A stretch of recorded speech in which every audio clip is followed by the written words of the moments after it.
பாருங்க, நான் வந்து ஹெல்மெட் 2வது ஹெல்மெட் போட்டு வரலன்னு பிடிச்சாங்க. நான் ஃபைன் போடுங்கன்னு சொல்லிட்டேன், கட்டுறேன்னு சொல்லிட்டேன். ஸ்பாட் ஃபைன் கட்டலனா வண்டியை சீஸ் பண்ணுன்னு சொல்றாங்க. இது என்ன நியாயம் நீங்களே சொல்லுங்க. எவ்வளவு ஆர்கியூ பண்றாங்க நீங்களே பாருங்க. அது இல்லாம போனை பிடிங்க கையில வச்சிருக்காங்க. ஒவ்வொரு கையில போன் இருக்கு, பாத்துக்கோங்க. நான் வந்து ஃபைன் கட்டுறேன்னு சொல்றேன். இப்பயே இங்கே கட்டுனா என்கிட்ட காசு இல்ல, எனக்கு டைம் இருக்கு ஃபைன் கட்டுறதுக்கு. நான் ஃபைன் கட்டுறேன்ற வண்டியை சீஸ் பண்ணுன்றாங்க. இதுக்கு அதுதான் எவிடன்ஸ். நான் வந்து ஃபைன் கட்டுறேன், நான் ஃபைன் கட்டுறேன்னு சொல்றேன், ஸ்பாட்ல கட்டணும்ன்றாங்க.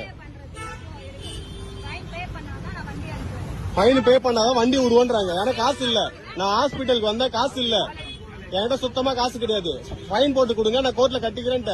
ஃபைன் போட்டா 15 நாள் டைம் இருக்கு, இப்பயே கட்டணும்னு ஒண்ணு எதுவுமே ரூலுமே கிடையாது. இவங்க அப்படி சொல்லி வண்டியை சூஸ் பண்ணுவான்றாங்க.